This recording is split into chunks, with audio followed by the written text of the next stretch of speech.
Albert tidak terima alasan yang diberikan untuknya. Dia langsung memukul belakang kepalanya dan berkata, "Jika aku tidak salah ingat, ketika aku ada di luar negeri aku pernah menelpon kamu."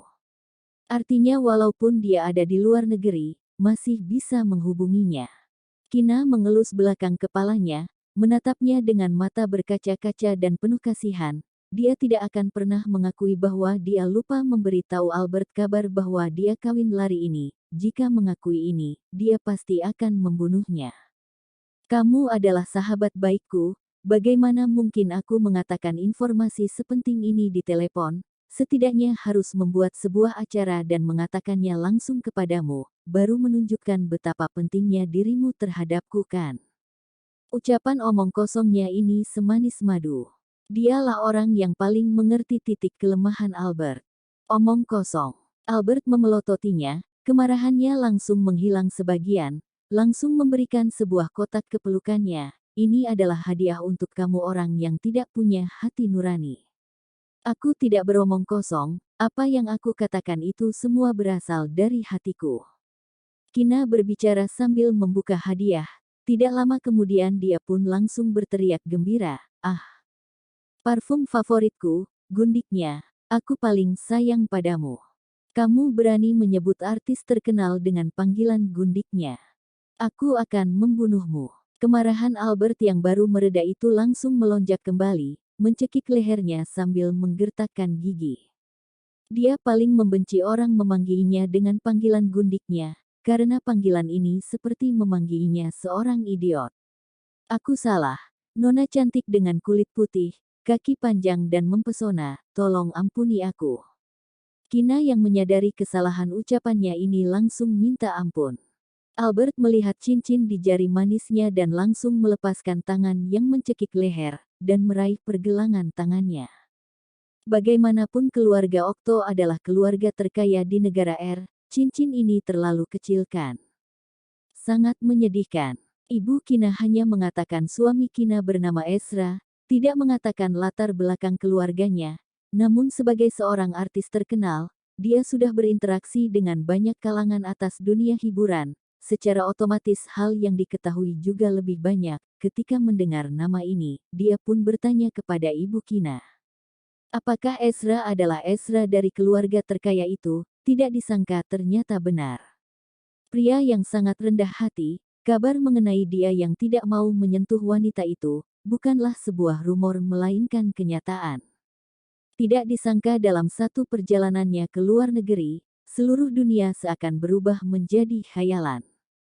Karena sahabat terbaiknya ini bisa menikah dengan seorang pria yang memiliki alergi terhadap lawan jenis. Ini tidak ada hubungannya dengan keluarga Okto, cincin ini dipilih sendiri olehku, selain itu kamu juga tahu aku bukan orang yang mengejar kekayaan dan suka pamer, Kina menjelaskan sambil tersenyum. Mengetahui sahabatnya ini berpikir bahwa dia mendapat kerugian, dia menggantikan dirinya membela diri. Ketika membicarakan ini, dia pun teringat masalah memalukan ketika memilih cincin di toko perhiasan internasional Kirk dan masih merasa sangat canggung. "Kina, kamu benar-benar bodoh."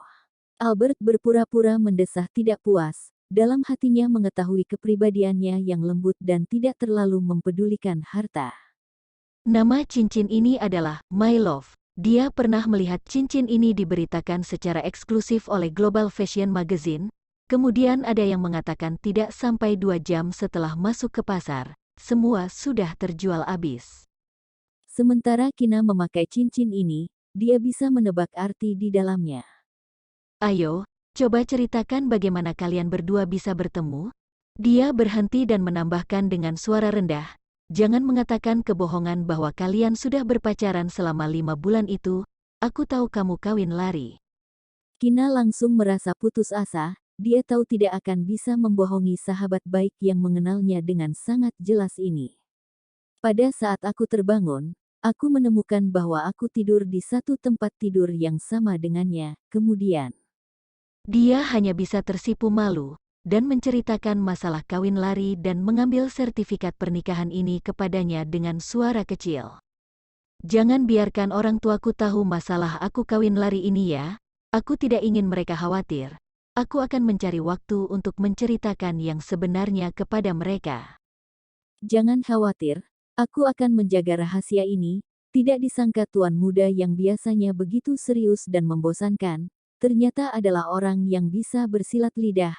Albert telah bertemu 1 hingga 2 kali dengan Ezra. Perasaan yang diberikan kepadanya, dia adalah orang yang serius, membosankan, pendiam dan acuh tak acuh. Tidak disangka di belakangnya dia memiliki sisi seperti ini. Dia menyentuh wajah memerah Kina, sambil menggoda berkata, "Kina, dalam satu malam kamu bisa meniduri seorang suami kelas tinggi. Kamu benar-benar seperti memenangkan sebuah jackpot ya. Coba bagikan pengalaman kamu kepadaku, bagaimana tidurmu?" Sebelumnya biasa-biasa saja, tiba-tiba langsung meniduri seorang tuan muda dari keluarga terkaya di negara ini. Sudahlah. Kina memukulnya singkat, wajahnya serius dan berkata, "Albert, aku merasa malam itu aku dibius oleh seseorang. Aku hanya mengingat aku minum sedikit alkohol rasa buah, kemudian merasa tidak nyaman dan ingin beristirahat. Ketika bangun aku." Karena kemarin malam dibius, efek obat yang muncul, dia baru mengingat ada sedikit kemiripan dengan sebelumnya, namun tidak sepenuhnya mirip. Dia hanya menebak masalah ini, tidak ada bukti sama sekali, sehingga dia baru mengatakannya kepada Albert. Ketika Albert mendengar ini, alisnya terangkat dan wajahnya menjadi dingin dan serius. "Apakah kamu sudah mengatakan ini kepada tuan muda? Aku juga baru merasa ada yang tidak beres beberapa saat terakhir. Bagaimanapun aku hanya menebak saja." Kina menggelengkan kepalanya, karena tadi malam dia baru teringat kejadian sebelumnya. Hal yang berbeda adalah apa yang terjadi kemarin malam, dia bisa mengingatnya dengan jelas. Sementara malam pertamanya dengan Ezra, dia sama sekali tidak mengingatnya. Namun bisa dikatakan kamu mendapat berkah tersembunyi karena kesulitan itu. Albert tersenyum sambil meremas pipinya. Kemudian kembali berkata, "Selain itu, saat ini kamu adalah istri dari tuan muda kedua keluarga Okto. Di kemudian hari kamu pasti akan lebih banyak menghadiri acara pertemuan, pasti akan banyak orang yang memandang rendah dirimu yang menduduki posisi istri tuan muda kedua ini.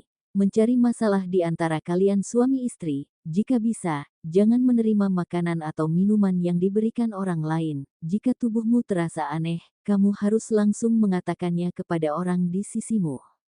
Pada jamuan makan, beberapa tuan muda atau orang kaya akan memberikan obat kepada wanita yang mereka sukai. Dia sudah menghadiri banyak pesta, sudah mendengar dan melihat banyak kejadian seperti ini. Kedengarannya sangat menakutkan. Kina sedikit mengernyitkan kening. Namun setelah melewati apa yang terjadi kemarin malam, dia pun mendapat pelajaran. Apa yang menakutkan? Yang paling penting adalah jangan menyentuh barang yang diberikan orang lain, terus menempel kepada suamimu dan kamu sepenuhnya akan aman. Albert merasa ingin tertawa ketika melihat ekspresinya seperti menghadapi kiamat itu. Oh, Kina menganggukkan kepala. Oh ya, apakah tuan muda benar-benar bisa menyentuh wanita? Albert masih sedikit merasa tidak percaya. Bagaimanapun dia pernah melihat sendiri seorang wanita yang sengaja menyentuhnya dan langsung diantar ke rumah sakit. "Oh, Albert, pertanyaanmu banyak sekali. Jika tidak ada masalah pergilah dari sini." Kina memukulnya dengan bantal. Dia sangat mengenal Albert. Walaupun dari luar dia adalah seorang bintang film terkenal, namun di dalamnya pikirannya sangat kotor. Jika membiarkannya terus bertanya, mungkin dia akan menanyakan berapa kali dalam satu malam kepadanya. "Kina, kamu baru saja berkata bahwa kamu sayang padaku. Hasilnya saat ini kamu sudah mempunyai suami dan langsung membuang aku. Benar-benar membuat orang sedih."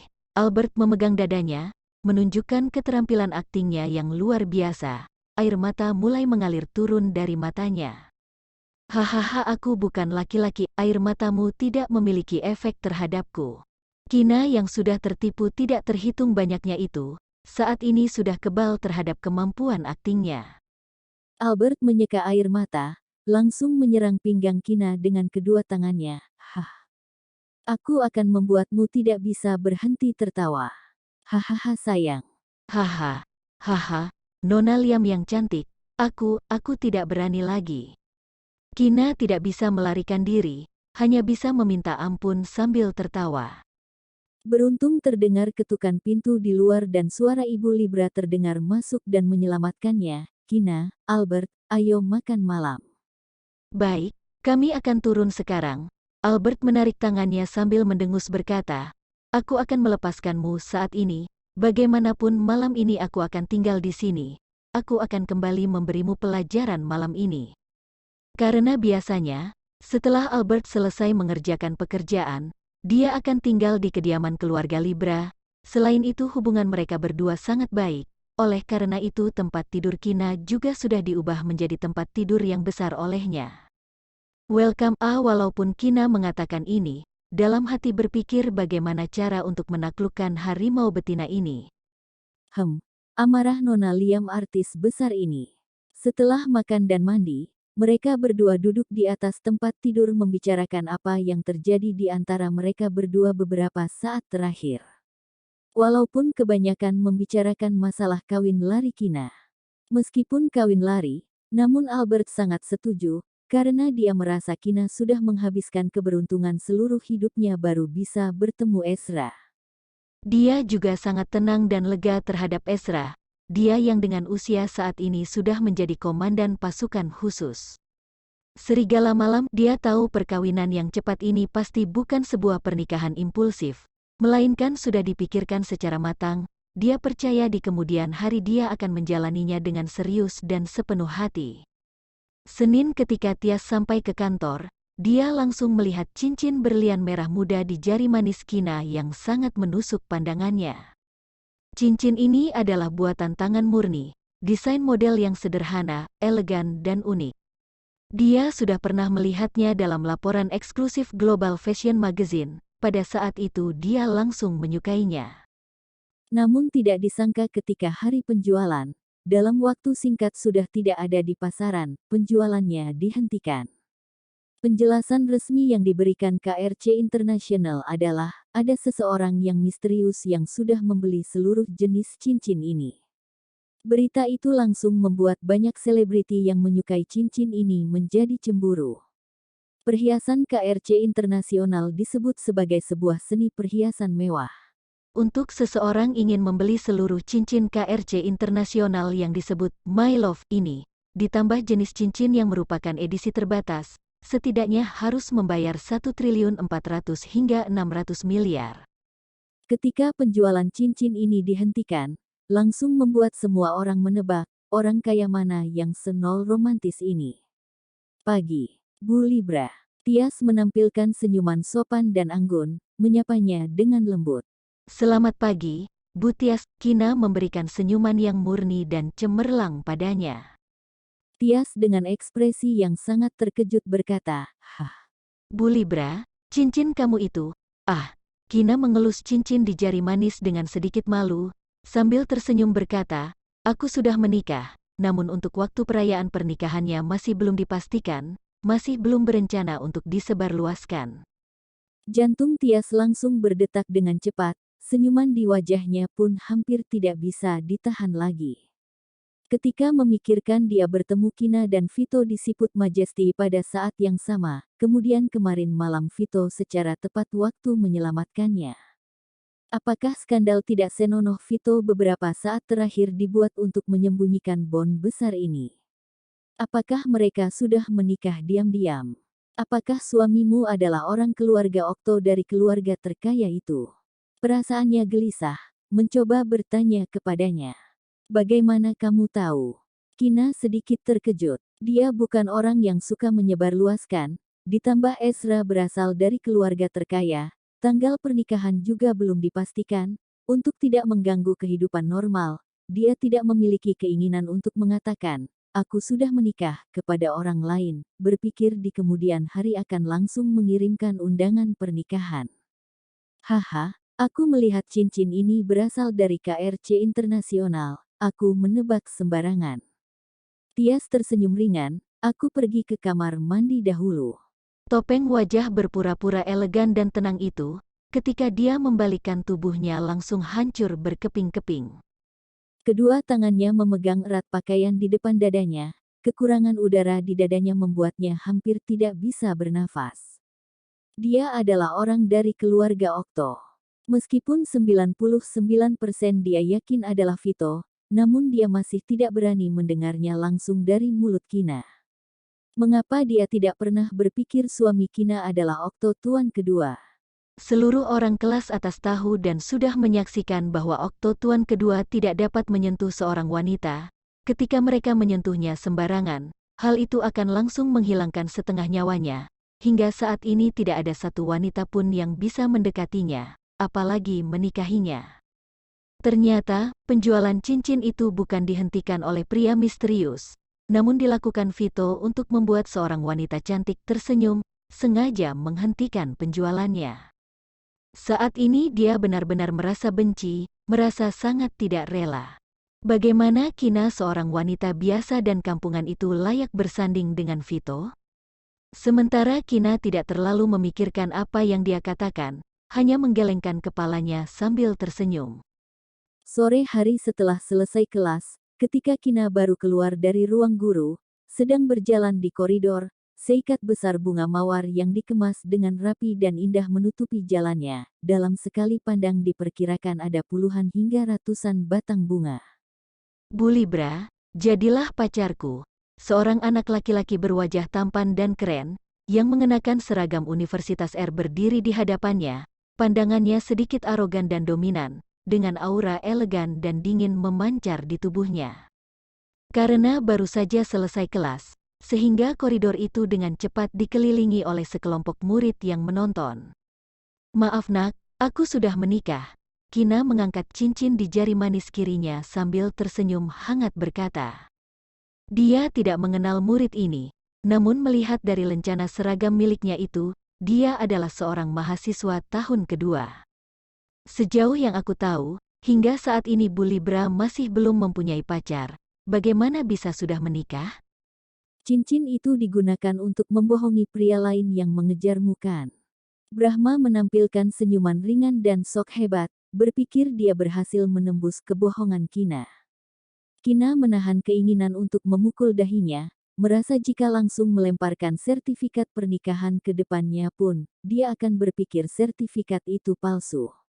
Benar-benar tidak bisa mengerti para siswa pria ini, tidak berpacaran dengan baik, harus mencari sedikit rangsangan, ingin menjalin hubungan guru-murid yang dilarang di sekolah.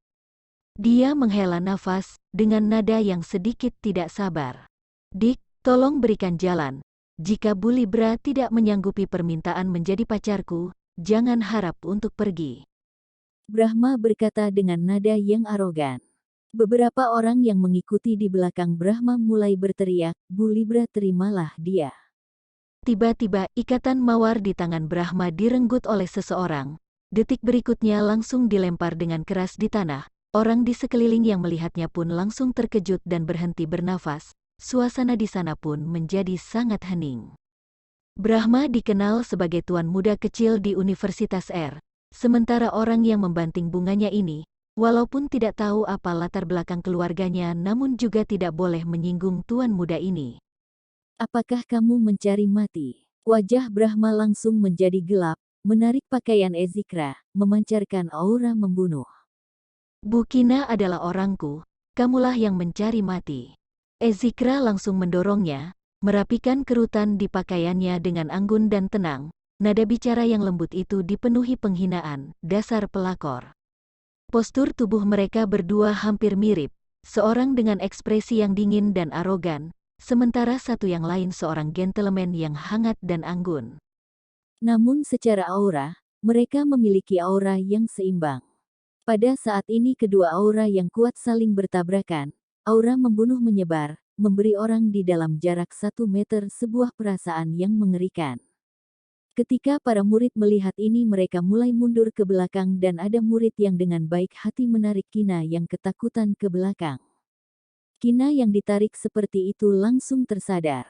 Dia langsung melangkah ke depan menghentikan Ezikra yang bersiap menyerang, sambil dengan sedikit panik berkata dengan memohon, Dik Okto, jangan membuat masalah. Ezikra yang mendengar ini langsung menarik kembali aura mengerikan dan menakutkan dari dalam tubuhnya. Dalam hati mengetahui jika masalah ini menjadi besar, pihak sekolah pasti tidak akan menyerang siswa dari keluarga yang berkuasa dan memiliki uang untuk memberi penjelasan pada orang tua murid, hanya bisa mengusir Kina keluar. Bu Kina, perkataan yang baru saja aku katakan itu perkataan yang impulsif. Tolong jangan dimasukkan ke hati, aku akan pergi merefleksikannya denganmu ke kantor. Walaupun dikatakan pergi merefleksikan ini ke kantor, kenyataannya adalah mengantar Kina kembali supaya tidak diganggu mereka lagi. Baik, kamu pergi ke kantor sebentar denganku. Kina sama sekali tidak mengerti apa maksud perkataannya, hanya ingin segera memisahkan mereka berdua supaya tidak terjadi pertengkaran. Brahma yang memikirkan 99 mawar yang sudah dia siapkan dengan sepenuh hati ini dihancurkan di hadapan banyak orang oleh Ezikra. Hal ini seakan menginjak harga dirinya di hadapan seluruh orang ini. Dia pun langsung mengulurkan tangan dan meraih pergelangan tangan Ezikra, kemudian mengepalkan tinju ke arah wajahnya. Ezikra untuk sesaat tidak menduga dirinya akan dipukul. Tubuhnya menghantam dinding, dalam waktu singkat amarahnya kembali menyala. Dia lahir di keluarga militer, selain itu ayahnya adalah seorang polisi kriminal, ditambah sejak kecil dia sudah dilatih ayahnya dengan keras, kemampuan bela dirinya tidak perlu disebutkan lagi. Sementara Brahma juga bukan seorang anak laki-laki kaya yang lemah, kemampuan bela dirinya cukup baik, hanya saja jika dibanding Ezikra yang sudah dilatih secara profesional, pertarungan ini dengan cepat menjadi tidak menguntungkan untuknya. Ketika orang lain melihat pimpinannya dipukul, mereka langsung masuk dan bergabung. Dalam sesaat kedua pihak bertarung dengan sengit, Ezikra, jangan bertengkar lagi. Kina melihat ini dengan ketakutan, hatinya terasa cemas dan ingin maju untuk memisahkan mereka berdua. Ezikra langsung berteriak pada teman sekelasnya yang menonton, jika kalian tidak bisa menahan Bu Kina, aku akan membuat kalian cacat nanti. Hal ini langsung membuat orang menghentikan Kina, sementara ada orang lain yang berlari melaporkannya ke kepala sekolah. Bagaimanapun kedua orang ini bukan orang yang mudah ditaklukkan, guru biasa tidak akan bisa mengendalikannya. Setelah beberapa saat, dua kelompok orang yang terluka itu dipisahkan oleh beberapa guru olahraga yang dibawa oleh kepala sekolah. 3 orang di sisi Ezikra terluka ringan, sementara walaupun ada 5 atau 6 orang di sisi Brahma, sama sekali tidak bisa menandingi kekuatan Ezikra dan yang lain. Kantor kepala sekolah Kina, Ezikra, Brahma, beberapa orang lain, serta 2 wali kelas itu duduk di atas sofa tidak mengatakan apapun. Bu Libra, tolong ceritakan padaku apa sebenarnya yang terjadi? Kepala sekolah Gayo bertanya dengan wajah serius. Wajah Ezikra menjadi dingin, tidak ada lagi keanggunan dan kehangatan yang sebelumnya dan berkata dengan serius, hal ini tidak ada hubungannya dengan Bu Kina, biarkan dia kembali ke kantornya. Dik Okto, masalah ini dimulai karena Bu Libra. Kepala sekolah Gayo mengerutkan kening dengan takut namun masih berkata dengan nada yang tidak setuju. Aku akan mengatakannya sekali lagi, biarkan dia kembali ke kantornya. Wajah Ezikra menjadi lebih gelap.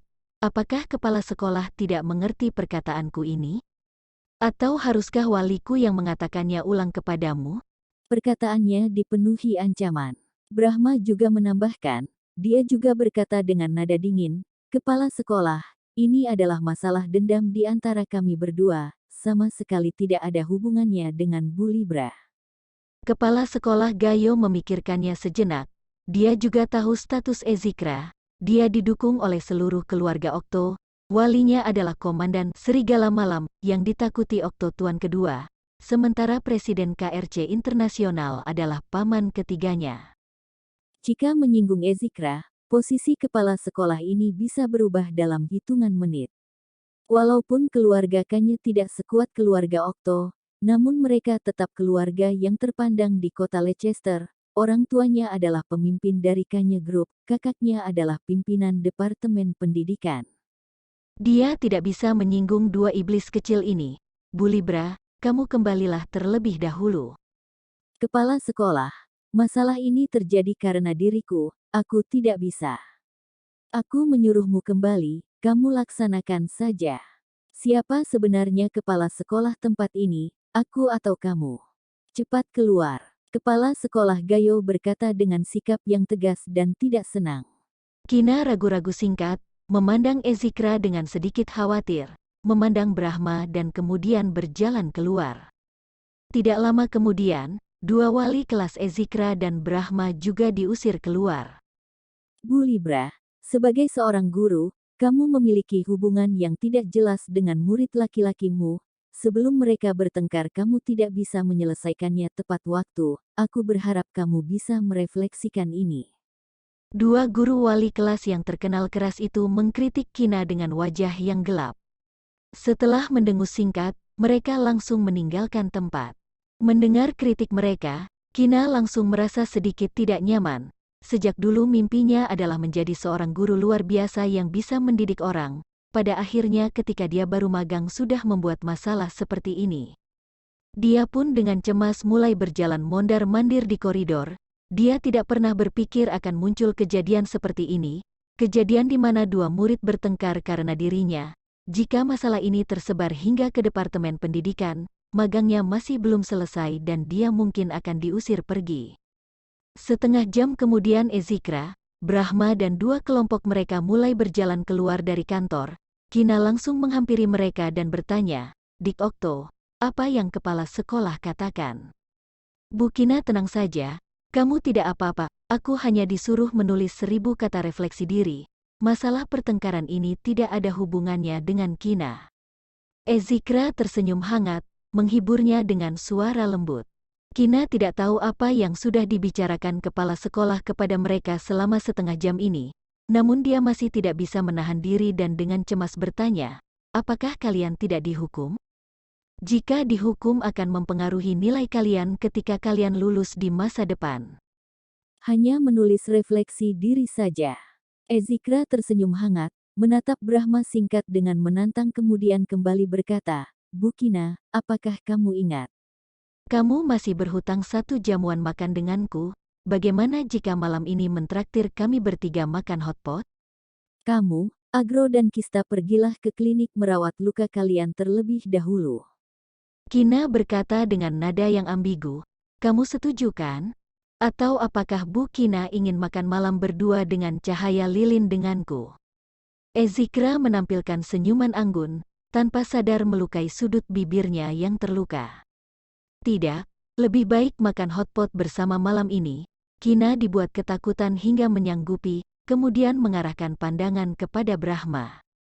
"Kalian, jika kalian tidak keberatan, ikut saja, ibu akan mentraktir kalian." Ada sebuah pepatah yang berkata jika tidak bertengkar tidak akan saling mengenal. Dia ingin melihat apakah bisa menggunakan jamuan makan ini supaya mereka menjadi akur. Ketika Ezikra mendengar ini, terlihat ketidaksenangan di wajahnya yang tampan. Sementara Brahma menganggap ini sebagai tantangan untuknya. "Terima kasih undangan Bu Libra, kalau begitu kami tidak akan sungkan." Wajah Brahma dingin, menampilkan senyuman di bibirnya. Bu Libra, aku akan pergi ke klinik, namun aku tidak membawa uang. Apakah Anda bisa membantuku membayarkannya dulu? Aku akan menggantinya lain kali. Bagaimana mungkin Ezikra tidak mengerti apa yang dia inginkan? Tidak menunggu Kina berbicara, dia langsung berkata, "Karena aku yang memukulimu hingga separah ini, maka biaya pengobatannya biar aku yang bayar." Setelah beberapa saat, dia mengalihkan kepala menatap Kina, dengan senyuman yang anggun berkata, "Bu Kina, kembalilah ke kantor dulu, kami akan pergi ke klinik sekolah. Sampai jumpa ketika pulang sekolah." Setelah mengatakan ini, dia memberikan isyarat dengan matanya kepada Aldio dan Bowie. Mereka bertiga langsung menarik paksa Brahma dan yang lain pergi ke klinik sekolah. "Kalian, jangan berkelahi lagi. Jika tidak malam ini aku tidak akan mentraktir kalian makan hotpot." Kina berkata dengan serius dan mengancam ke arah punggung mereka.